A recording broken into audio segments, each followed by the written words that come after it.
Igama lami ngithabiso Ngwenya. Bangibita nga-Coach Delela ke, labanye bangibita nga-Coach Ngwenya. Labanye bangibita nga-Coach Thabiso. Ungibita ngalolufuna ngalo nje. Ibe yini imfihlo yakho ukuzokuhlanza namhla ungishambeni? Imfihlo yami lebekhona nje ukuze ngikhanze kungishambeni. Ngathi nje nayicala le competition ya hub ngangayithatheli phasi. Ngasukuma eTulu sinalabanye baqeqeshi bami lesitana nabo. Sabuyisa abamfana ejimini. I-aim yethu ngalaba mfana ukuthi baphumelele bangagcini lana bachubeke baye phambili because la kuka juniors ka academy we are based in development, then when they developed baqhubeke bahambe baye embili ngelibhola.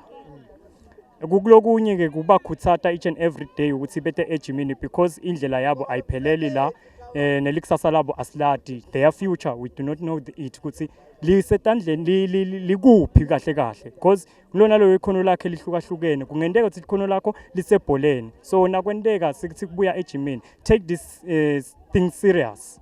Abavakti bonke labo baka-Hub Utility Stores kule midlalo kuyisekela nakuho kundlalisa nakulabo lebandlalisa la kule community nakubonga nakubadala ngathini.